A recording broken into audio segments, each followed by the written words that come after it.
Looks like we are on straight up 12 noon. We appreciate everybody who is on here with us. Our speaker for today is Jeff Jackson, who is the CROPLAN alfalfa specialist.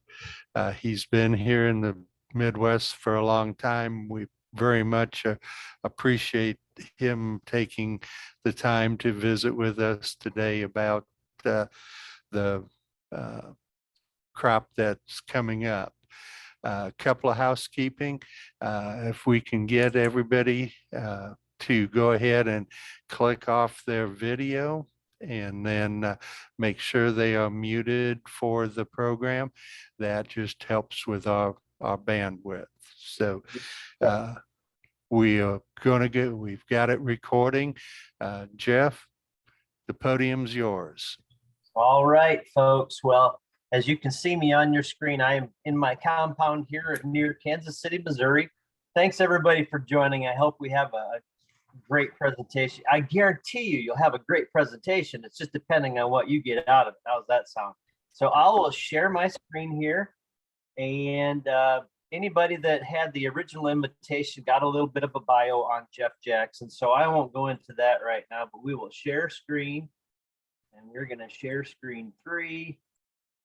And you all let me know if you have the official welcome from Jeff Jackson on the screen. Fred, do you see it? Yep, sure do. All right, well, we're good to go then, looks like. So what we'll do is just move on in here. So welcome everybody. I wanted to do just a quick little tidbit about some of the things that I do as well. So as you see, my call name on the screen is the Forage Fanatic.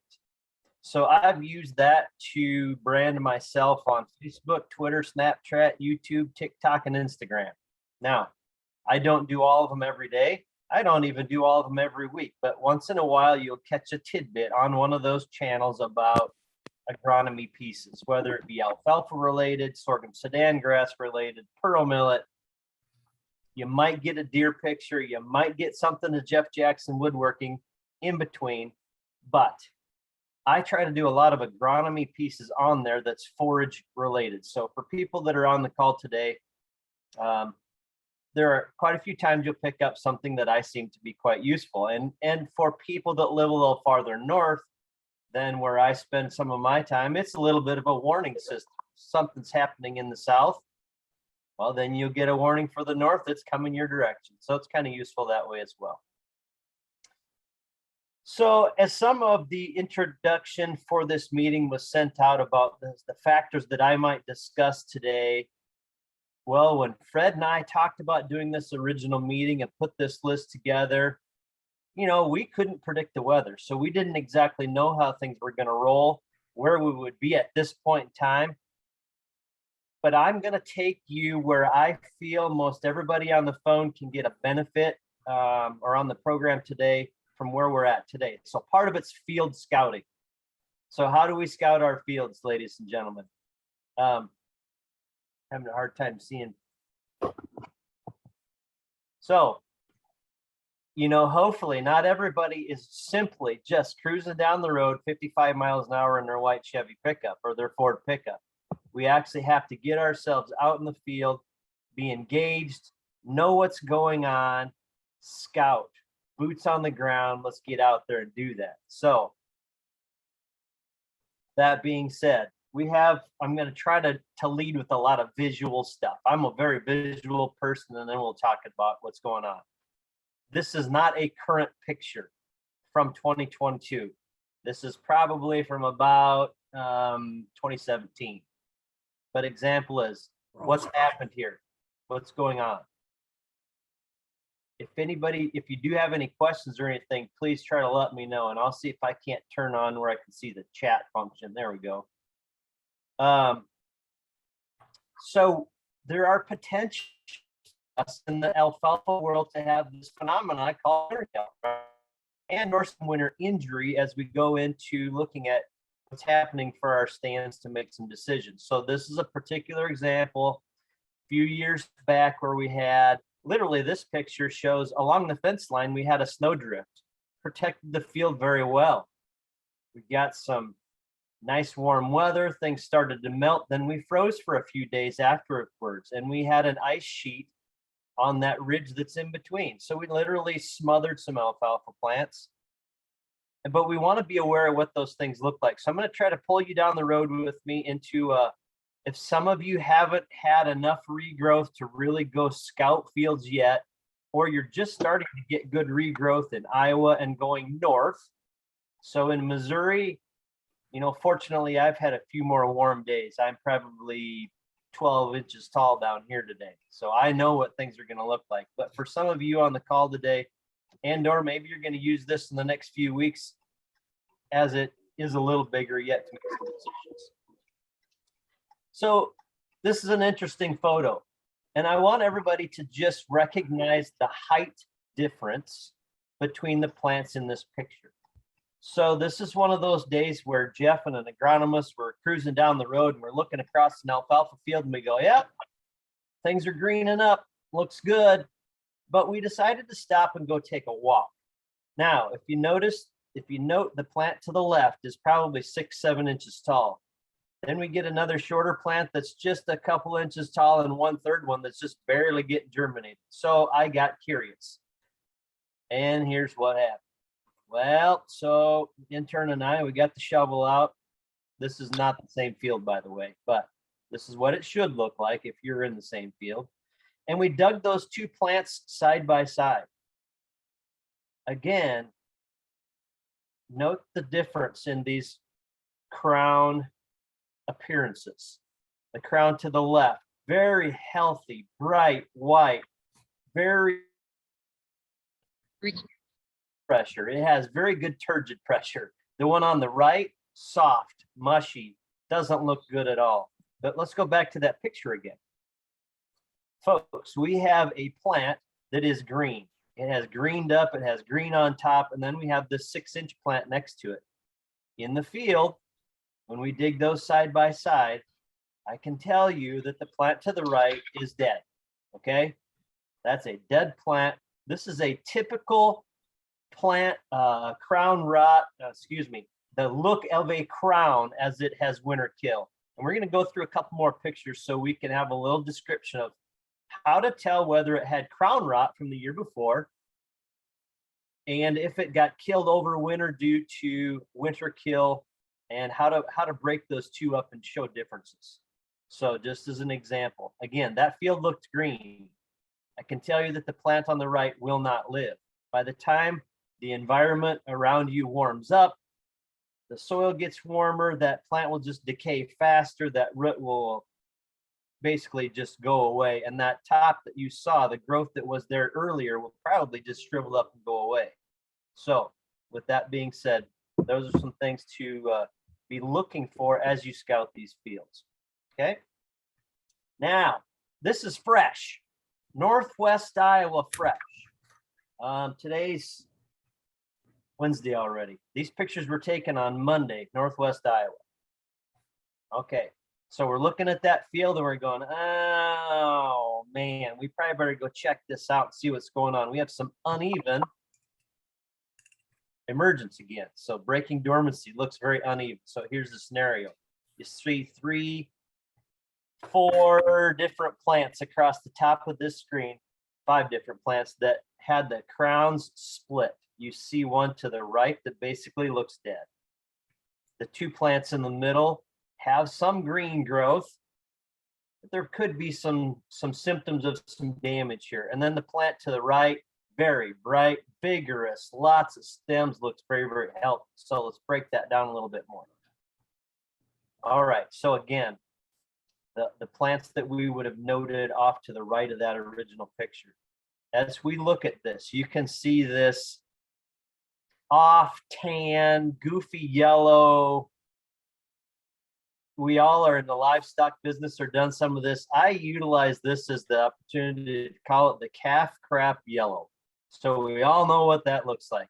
If it's not bright white and we have this really goofy yellow, orangish tan tinge to it, that is a winter kill scenario. Again, if we had not dug these plants, we would have walked by and noted, oh, looks like there's some green coming, should be good.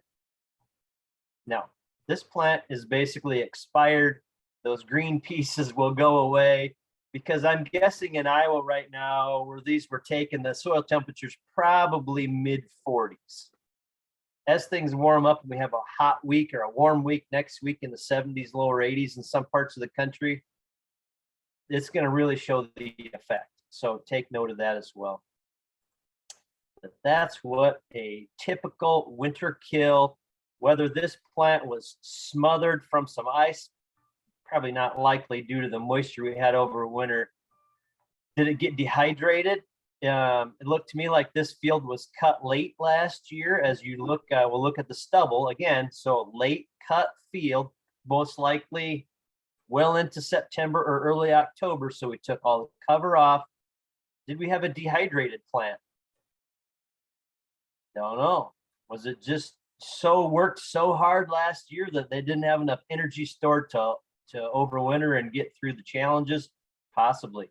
Lots of different things can happen, right? All right. So scenario number 2. Now we have these 2 plants.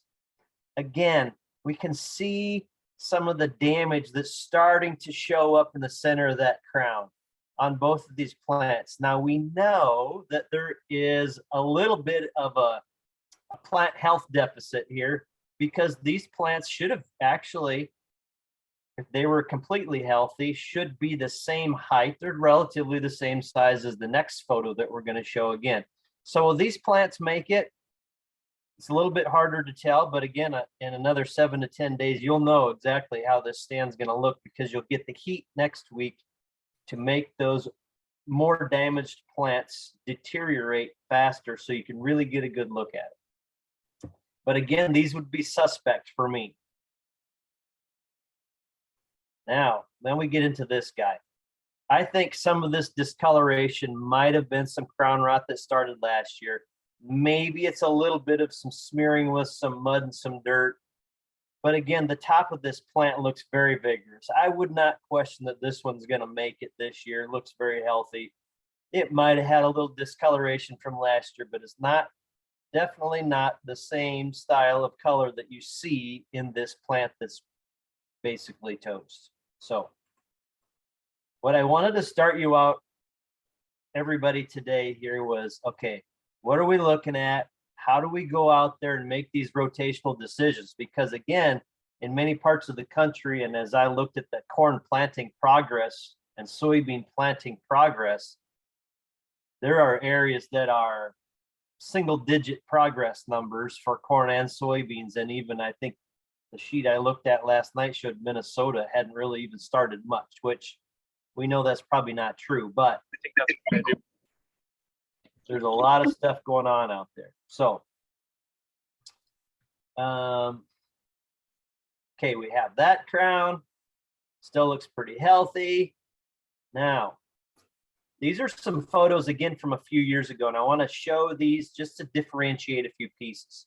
Again, this plant was dug up. You can see that on the top, as we get up around, you can see that it started to turn green. It really wanted to try. Now, in the middle of this crown, we see the really deep, dark chocolate brown, milk chocolate, not dark chocolate. That would have been some crown rot that had started the prior season. So this was dug up a few years ago in the spring as we get about this type of temperature or growing degree units. So it had some crown rot that was started. It's just a natural process. Almost all those plants are going to go through it. But then you can see around the outside edge where we get this weird yellow color. The weird yellow color to me is what signifies that we actually have some winter kill. Whoops, somehow I just backed up. Some winter kill.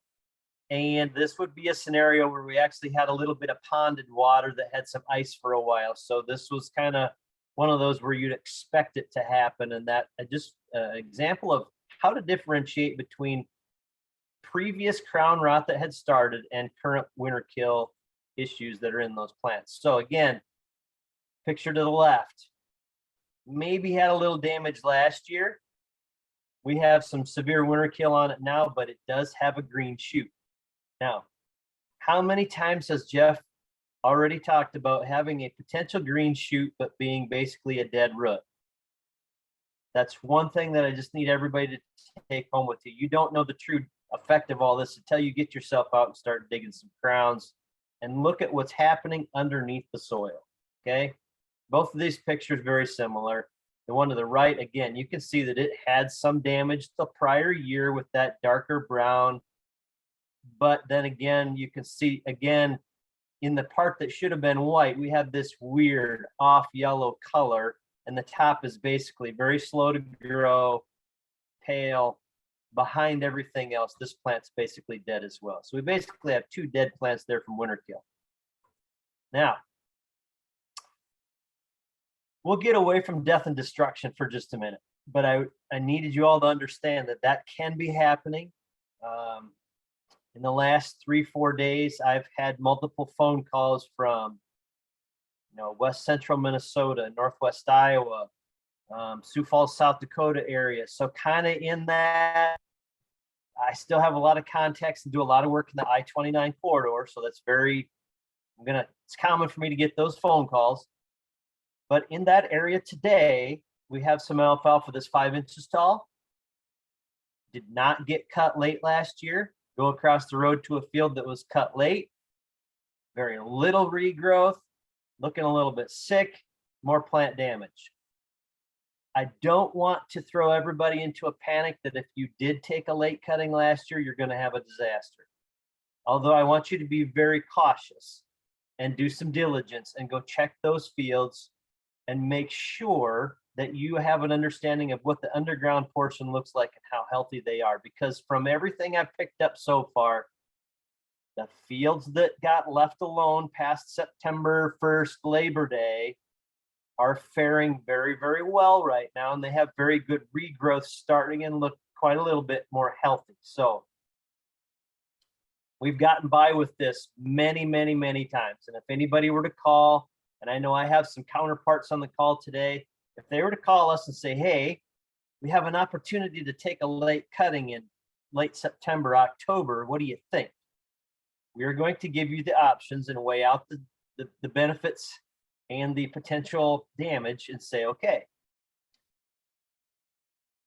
Traditionally, we like to keep you out of the field past, I'm going to call it Labor Day. I use the state fair for South Dakota for many, many years, but Labor Day, if you can cut before that and stay out in the month of September, you should have a better winter survival ability versus cutting either in the middle of the month or October 1st. Because we want to have those root carbohydrate reserves to get us through the winter. If we cut at the wrong time frame, we'll use up that to try to do some regrowth, and then we will have a hard frost with basically less energy left in the crown or that carbohydrate storage, and then we have a harder time keeping that plant alive and healthy through the winter. So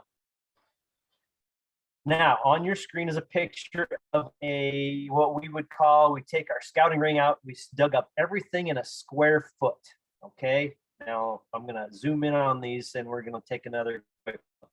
As we look, 4 crowns that are represented in this picture, we can see that the big one in the center here does have some existing crown rot. The one next to it to the left has a little bit of existing crown rot. The farthest one to the left that's represented does have some existing crown rot. That's that darker milk chocolate color. The rest of the material around that is bright white, feels kind of woody, has great turgid pressure. Although these plants have some damage and the crown rot is expressed in them, they look like they appear like they will make it through the season. Now, you just need to be aware that this crown in the middle with that much crown rot, you have to view that root material as a fuel tank. And anything that's brown in there basically reduces the ability for that fuel tank to hold fuel, right? So now we've got great regrowth on top of that plant. We had a good overwintering experience on these plants in this stand. Now, how much energy can that gas tank hold Or how much can we put in there for the second cut? It might be a little bit compromised. So this is one of those, if we were to rate these 4 plants right here, which we'll talk about in a minute, we would say you're probably going to make it right now, but get a plan put together because this thing's about on its way out. Okay. So just a caution there. So there's a root rating score. This is very highly published. These are stock photos from that system. Basically what that says is this plant to the left has basically no damage. It looks really good. Scores a 0. The next plant has a little discoloration at the top by the crown. We're gonna write that down in our book if we're taking a rating and trying to figure out what to do with that field. We're gonna write down a 1. You can see that the third picture, the one to the right, has just a little bit of crown rot coming into it. That's going to get a score of a 2. And so on and so forth. You get a 3. As things accentuate, you write down a 4. And if you have a plant that looks like number 5, it's basically dead. It just hasn't realized it quite yet. Now, going back to all these photos I've showed you so far with crown rot and winter kill damage, it's not uncommon for me to get the question, well, what can we do to fix it? The answer is simple. When it has a winter kill look to it, or it looks like number 5, the plant is dead. It's that simple. We don't come back. We don't fix it until we get a new stand established. So some of the younger generation, I joke with and say, look, this is not a darn video game. We don't just hit start and get 5 new lives. It's dead. Okay, this is real. That plant's not going to make it. So just remember, as you're rating those stands, if you average a score, so if you wrote down 15 different plant health ratings and you average that and you get a score of a 3, generally we would say you'll make it through this season okay, but make sure you get a new stand established because next year it will not be, probably will not be productive enough to benefit keeping itself in your rotation. So if anybody has more questions on these types of ratings, we do have, I mean, there are alfalfa management guides. We have scouting guides with these photos and recommendations in them as well. So if anybody needs that, please reach out to one of us, or maybe your local agronomists have those available too. So you're probably going to get tired of these pictures, but just to reemphasize, the photo to the right with that yellow has winter kill damage. It has green shoots, not very big, way behind, that's winter kill. The photos to the left, the far left plant has what we would call probably a number 2 or a 3 on the root rating scale. It has crown rot, but the rest of that crown material is bright white and healthy, so that plant will be fine. Okay? I hope I didn't overburden anybody with that description of those pictures, but I think it is so very important that we understand that underground tells the story today. Some of what we read on top can be a little deceiving because of some of those green shoots. So that's our what's happening today and how we make some rotational decisions. Now, I've also used satellite imagery to help with this. So you have to ground truth a field or 2 in your area, but we actually ground truth this field and then used it to scout about 15 more fields within this township. But basically what this image said, and when we went and dug plants and ground truthed it, anything that was in the first 3 green scales, which here is only about, we have 31 acres out of a 135 acre field that would probably make it through the year. So we use satellite imagery with NDVI index level to basically scout a whole township because we ground truthed a couple fields and we knew that, you know, we were going to have 100 acres of dead alfalfa due to winter kill in this particular scenario. So there are tools out there that can help you, but you still need to ground truth a few, understand how to dig those plants, look at the roots, decide what's going to live and what's not. So another quick tool to get some scouting done and or have an agronomist help you quite quickly. Now, let's say that we have healthy roots. We're past that now. Now what are we going to look at? So as things do start to green up, we need to go count stems. simply because we don't harvest roots, we don't harvest crowns, we need to harvest stems. So let's go count the harvestable portion of that plant. Simply, again, if you were to go back and say, well, I looked at this chart once and it said if I had 5 plants per square foot, I was in good shape. Well, let's look at picture number 1 off to the left that has three actively growing stems. So I went to high school in Iowa. My Iowa education tells me that 5 plants times 3 stems is only 15 stems per square foot. And to have a very good stand, we probably should be 45, 50. I mean, 50 is generally the number we use to say that's a good stand. You shouldn't have any potential yield reduction based on that. So 50, 55 is really good. Farther west I go, things change a little bit on return to investment and economics. So we squeeze it a little bit the other direction. But my point is, if you had 5 plants with 3 stems, that's 15. That's a stand failure. But if you were to look at the crown chart, it says you had 5 crowns. Need to count stems on a mature stand to find out where we sit. Example in the middle, that plant had 7 stems. Example off to the right. And earlier, the picture we showed, there are probably some crowns out there that could have 15, 20, 25, up to 40 or 50 stems per crown. And there might only been 1 per square foot. So you have to go out again, take your stand count ring, do some assessment, count some stems to make sure you are not in a yield limiting situation. And very well used chart from Dan Undersander, University of Wisconsin from 2011, basically shows you some of these standards as well. You get into some medium productivity stands is showing you the yield potential in that green bar. You get into higher productivity soils showing you the yield potential. And again, they start to tip. And the trend line doesn't stay the same once you get to about 50 stems per square foot. It tails off at a different rate. So just kind of commit that to memory. 50 stems per square foot is the safe zone. All right. Now, well, yeah, let's just stay there. So let's just say that we had one of those stands, that we do have a stand reduction.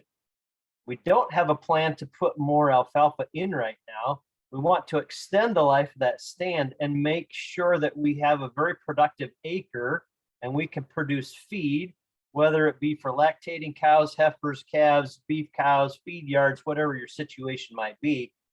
What can we do? So some of the stands, if we knew they were in bad shape, people have no-tilled oats in. Others have maybe no-tilled some spring wheat, maybe it's some Italian ryegrass to try to get things going. Something that we've had gentlemen do in the past is they'll take the first cutting off. As soon as they get that first cutting removed from the field, they'll come in and no-till in so this case is a very drought-tolerant rachitic dwarf BMR sorghum Sudan grass. So it worked very, very well for those gentlemen. And this was actually a Wisconsin example that we had. And in this picture, you can see the gentleman had some weak waterways. And then later on in the back of the field to the top of the picture, you can see that he basically finished the field. But he took actually, this was an air seeder picture, 40-foot air seeder, where they put some sorghum Sudan grass in, went and basically no-tilled in that alfalfa stand after that first cutting where it was a little bit thin. Obviously, the second cut of alfalfa, which would be the first cutting that would have sorghum Sudan grass in it, was the sorghum Sudan grass had to get established and get started. So it was just getting going, and they had probably 25 inches of alfalfa and 14 to 20 inches of sorghum Sudan grass in there. But then the second cut of Sudan grass with the alfalfa, which would be third cutting alfalfa, you have very, very vigorous sorghum Sudan grass in at that point. So from a high quality standpoint, our sorghum Sudan grass cut at the stage that's in this picture probably is going to average in a silage situation here, probably somewhere 17% crude protein and have 65% NDFD 30-hour numbers. Very, very highly digestible, very good acceptable crude protein. So this is still a high quality crop. Okay. So that's one example that we have that's worked very well if you have a thin stand and need something to help get you through that year.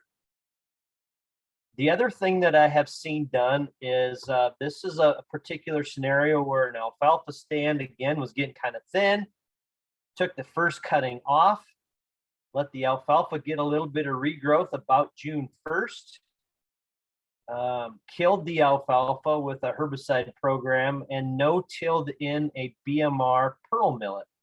So again, very high quality product. I took samples from this field particularly.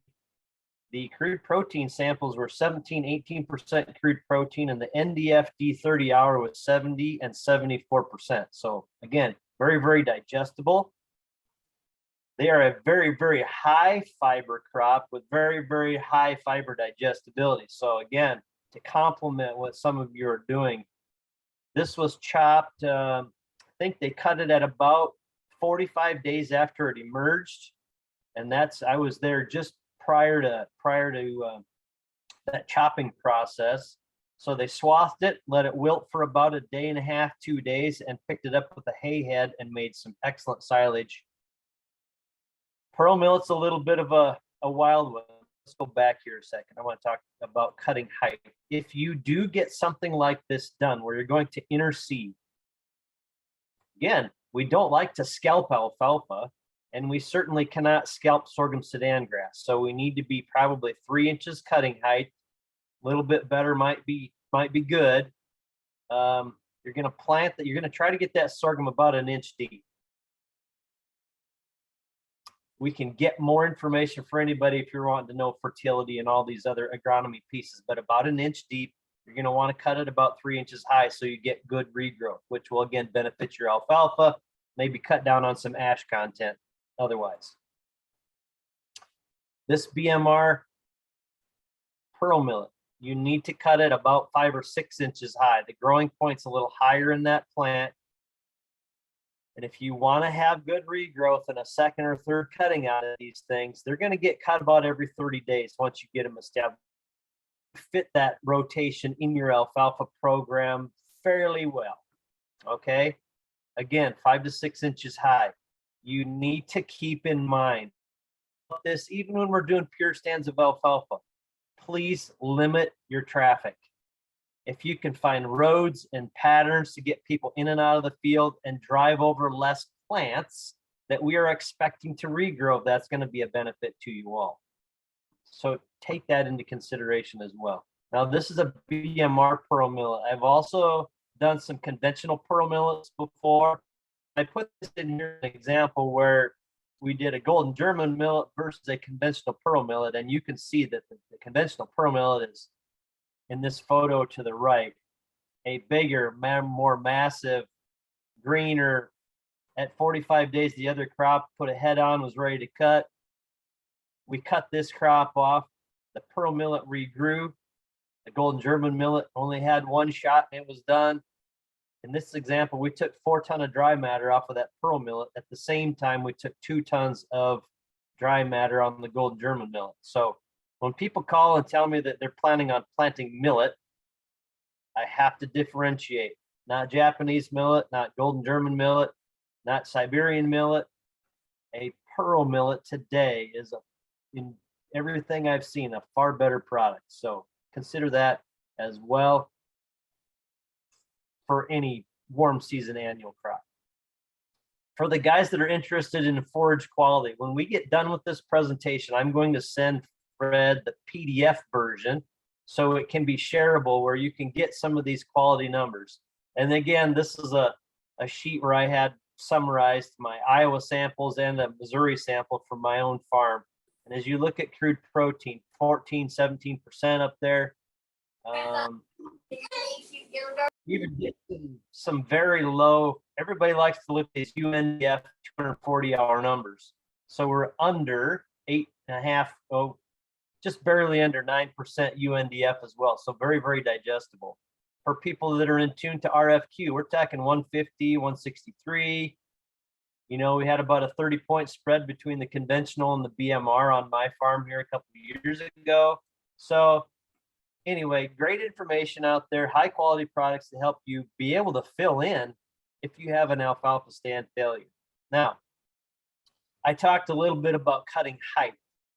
So if you get into some of these scenarios, there are some of these skid shoes out there available, aftermarket skids, or actually you can get them from some of your dealers to get your cutting height up there. Because if I tell everybody on the phone that you need to cut 6 inches high, but you have someone else running the machine or a custom harvester comes in, the message needs to get relayed to everybody. The other thing is if you start getting some Sudan grass pearl millet that's 40, 50 inches tall for some reason, you might consider either swathing that at an angle and merging it straight, or swath it straight and merge at an angle so that that material coming into that merger can get picked up better. Because if you're running straight on and it's that taller, lankier material, it's a hard time picking it up. So just a note there about picking some of that up. Looks like we're about, what, 35 minutes in. So I did not put a lot, actually I cut out quite a little bit about getting a stand started because hopefully most of you do well with this. But there are a few things that I wanted to talk about quickly as what might cause a stand failure if you still have alfalfa to plant, which is you still have plenty of time to get some alfalfa in. The next couple of weeks here, we want to get it done. I really prefer not planting in June because then we'll have a warm scorcher someday and we'll have some problems.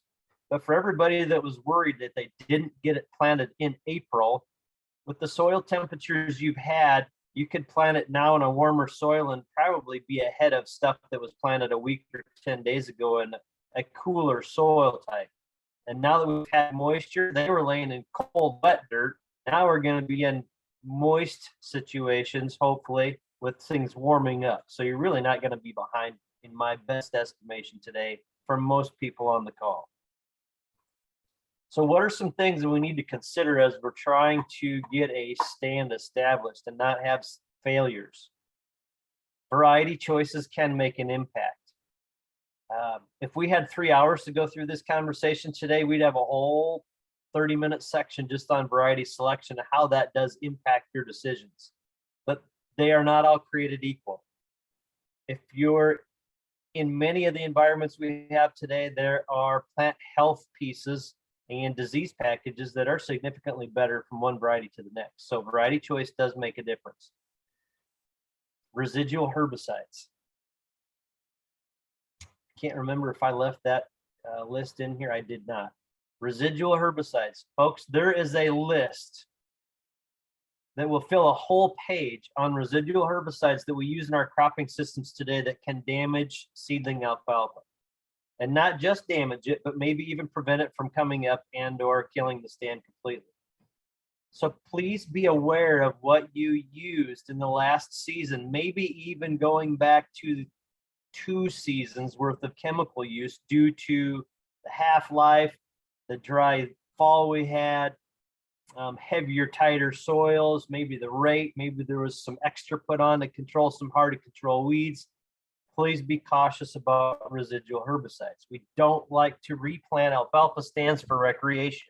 It doesn't help anybody. I have in here low pHs.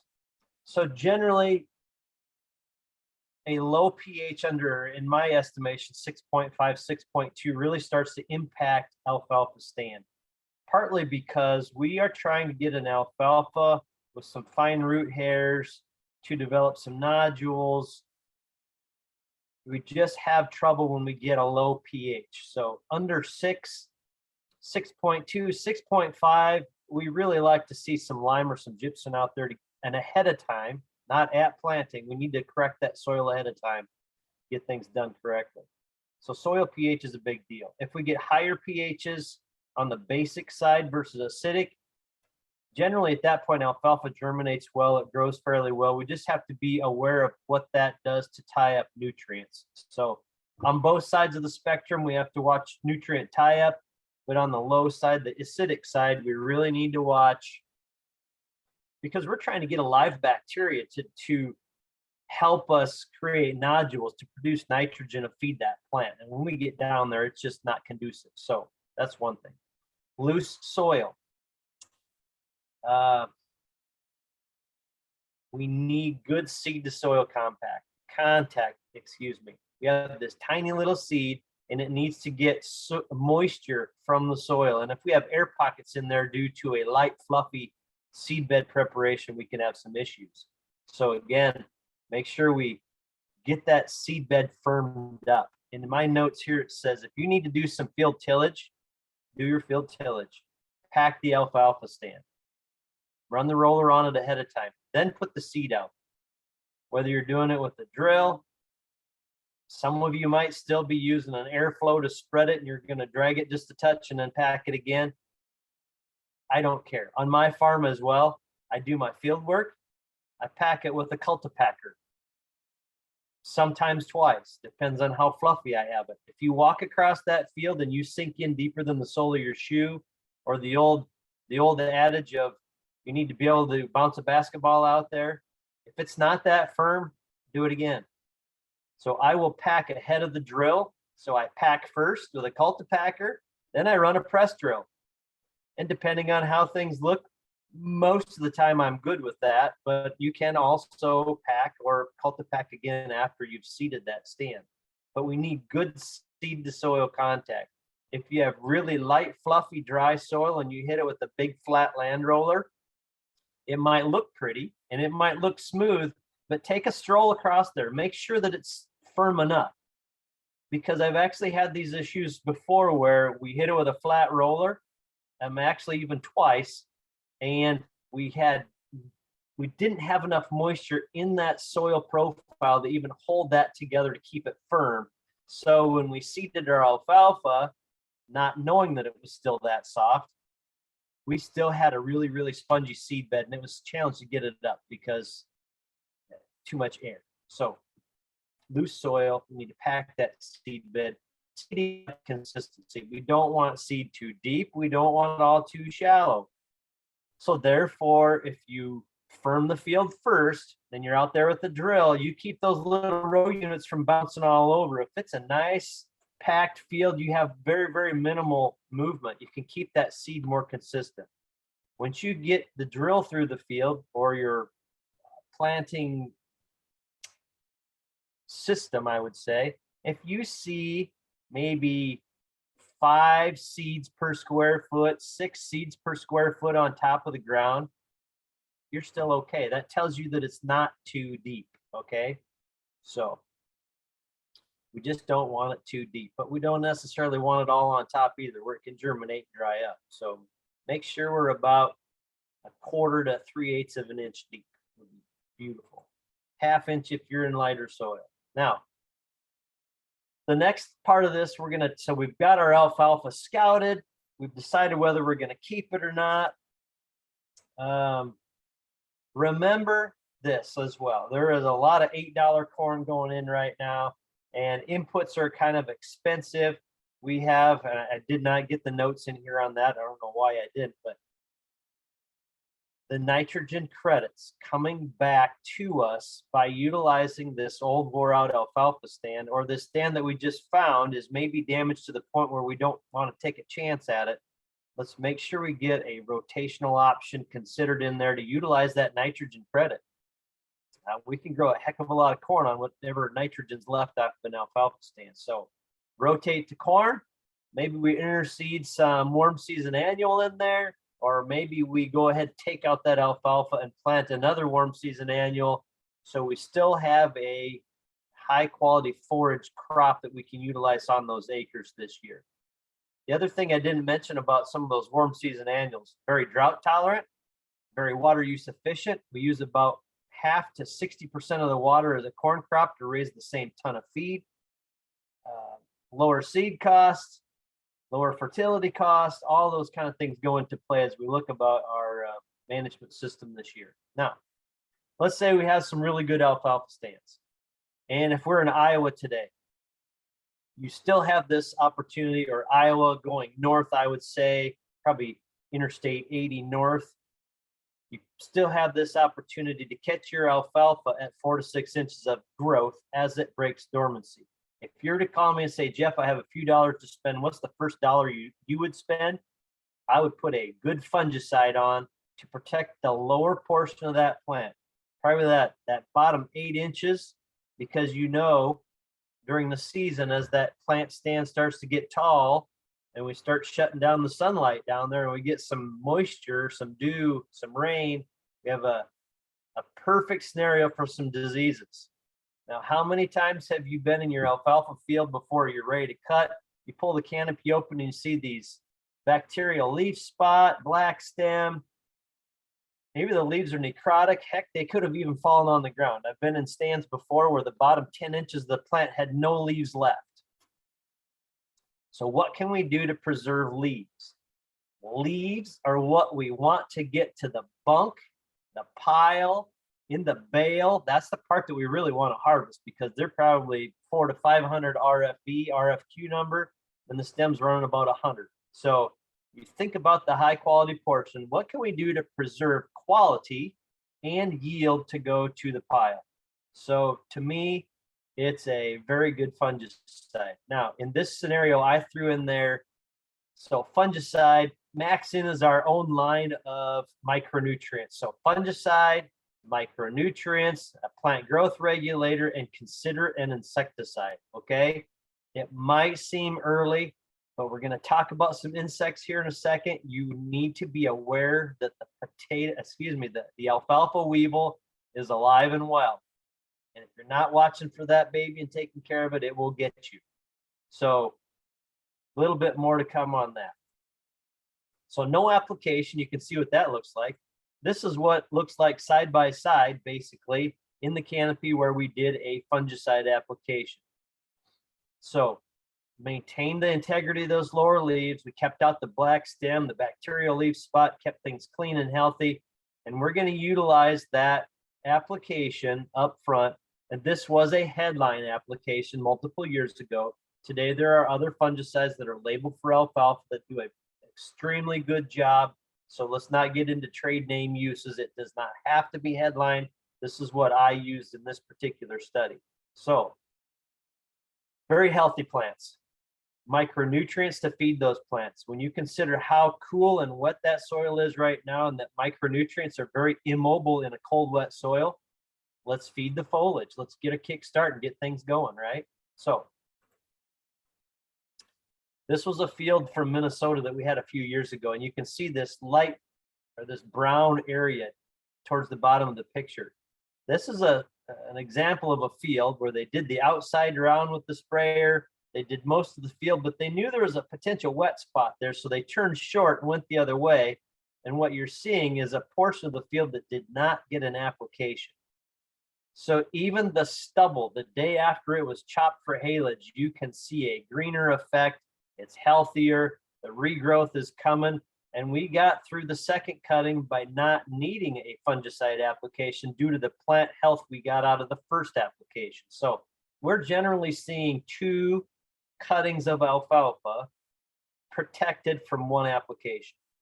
Very, very good use of our tools in the toolbox. Okay, folks, unfortunately, this came from my field 70 feet out that window right in front of me this morning.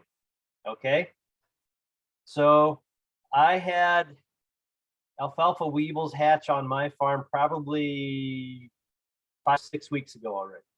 This is my untreated check where I did not treat for weevils. This is probably 12 inches tall, and they've been feeding out here for 3 weeks. You do not want to get caught off guard by not paying attention to the weevils and scouting and treating those. So the fall laid eggs that were laid in those little alfalfa stems last year can start to hatch at about 275 growing degree units. So you get 1 flush of hatch comes from that.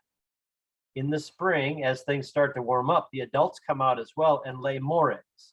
At about 400 to 500 growing degree units, depending on how things shake out, you can start to see a second flush. So that's where sometimes it feels like we just never get a break from weevils, and it gets us for 2 cuttings because we can actually get 2 hatches every season. One at about 250 to 275 and the next one about 400 to 500 growing degree units. So be conscious and don't be the guy that calls and says, oh my gosh, I wish I would have paid attention.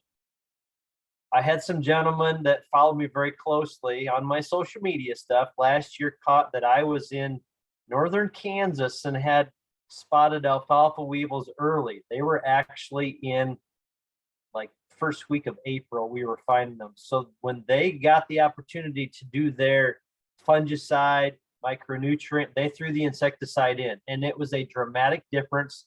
They literally made it through the first cut without having damage. Thankfully, be careful. It might not work that way every time, but just beautiful. The guys next door didn't do anything and had a complete disaster because this thing blew up last year in 3 days. On a Thursday, things looked good. And when you come back to the field on Monday, they look just like this. So be careful. You have lots of different sizes and stages of alfalfa weevil. The alfalfa weevil is going to have a black head capsule, 2 white stripes down the sides, one down the top. Your worm is going to have a brown head, a little bit different pattern. I don't have pictures of all those on here today, but just so you know, that's what your little weevils are look like. That's what's doing the damage. And if you don't get ahead of it, you're going to have a skeletonized product that looks like that. Just so you know, they don't eat stems. That's not the good stuff. They're eating all of your forage quality and some good tonnage off of those leaves. So let's take care of it. You might need to be cautious and think about what you're doing for an insecticide program this year, simply because chlorpyrifos, which would have been under the trade name Lorsban and Yuma last year, have been removed from our arsenal or our toolbox. So our best guess, our next best option, this is just a quick snippet from something we put out for our dealers to work with, would be a product called dimethylate. It's probably the next best and most cost-effective insecticide for many of these alfalfa insects. Has a very similar, same mode of action as chlorpyrifos.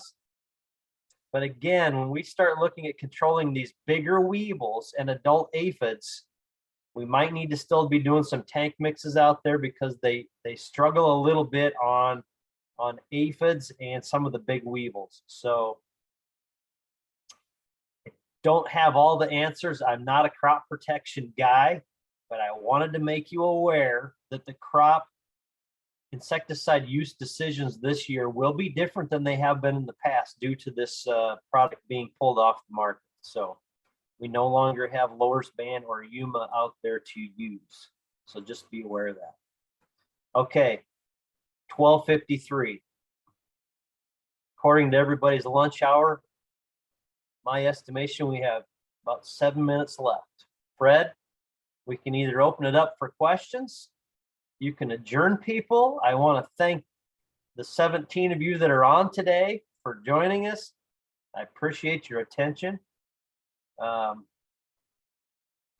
With a fairly small crowd like this, Jeff, would you be willing to let them unmute and ask you questions directly rather than having to put in the chat? I would say yes, go ahead. If we have people with questions, go ahead and unmute and ask them. And Drew, I'm going to answer your question. Yes, you can use a plane or a ground rig on your fungicide pass. That's completely up to you. But we do have guys that they'll do the whole program through an airplane, depending on the weather conditions. If it's a little bit wet to get in the fields or we have some guys that just don't like wheel tracks, period, right? So you can do that either way. Jeff, you mentioned some micronutrients. Is Yes. this something where I need to get my scissors out and start collecting some leaf samples even at this young age? Okay, so Fred, I tell you what, here's my experience. So I have, as I started that tissue sampling piece myself, with the colder, wet soils the way they are, and I talked about how immobile some of those are in the soil. My experience was I sampled a field in southeast South Dakota a number of years ago where I went and did multiple samples as it was just 4 or 5 inches tall. I wanted to get ahead of the game. And when I sent those tissue samples in at this time of year, they came back almost deficient in everything on the chart. And I attribute that to, again, being cooler, wetter, early season. Things weren't really active in the soil for that plant to uptake and absorb. I went back to those same spots just prior to first cut. Let's say you're starting to see a bud here and there. And I took tissue samples from literally, put flags in the field in literally the same areas. And at that point, with a warmer environment, I was down to just having maybe 5 or 6 deficiencies or responsive nutrients in the system. So to me today, I'd be a little bit cautious of relying on a tissue sample. And this is just Jeff Jackson speaking. Somebody else might have a better experience. But if we're cold and wet and things are immobile today, and as they warm up in the next coming weeks, maybe we don't have a deficiency later on. But if I can get a jump start on those things by doing some micros today, I mean, we're doing basically some zinc, manganese, boron, little sulfur, maybe a little calcium is what we would put on around this time frame. And not everybody will do all of them, but they'll do some. They'll pick and choose what they think is most important. We generally see a huge benefit from boron because we know alfalfa is such a huge boron user. Does that kind of make sense? Absolutely. Okay. Absolutely. Okay, go ahead. We've got a question on the chat. Yeah. If you've seen it about the potential fall armyworms this fall. So let's talk about fall armyworms just a touch. So they do not overwinter in the north. They usually are in the Gulf regions down along the coast, right? And they move through moth flights and movement. They come north throughout the summer. So to say that we had fall armyworm last year and that they're still here and we're going to have a problem, can't really say that because it just all depends on the movement, how well things get controlled or stopped farther south. The potential's still there. If you read armyworm literature, it would tell you that they fight it in the south every year. Just to what degree and how they can control the effect. I would say if you had bad fall armyworm infestations in the fall and you had fall seeded alfalfa, or some of those fields that got ate off to the ground late would be simulating a late cutting of alfalfa. I would say if you had a fall seeded alfalfa and they got hit by armyworms, that would be the first one I'd run to and see how many made it. Because if they weren't perennial plants yet and they got clipped off, they're done, right? So the potential for fall armyworm damage as I'm going to call it the hangover effect from last year, still out there on some fields that were clipped by them late, and or if they were fall seeded, you could have some issues. I'd be checking them for sure. Thanks for the question, Beth. Do you have any other questions out there? If not, man, we are timed perfectly today. We're just turning to 1 o'clock. Thank you, Jeff, for working with us. We sure appreciate the information you shared. Want people to know that they will receive an email from me, and it will have the archived edition of this. It'll be on the I-29 MooU website, as well as a couple of the extension dairy team websites across the I-29 corridor. It'll also indicate that we would like you to do a survey, help us get programs out there that are useful. And if you can answer those 4 questions for us, that will help us out. Again, thank you, Jeff, and thank everybody for attending. I'll go ahead and end the program. Thank you, everybody. Have a great day.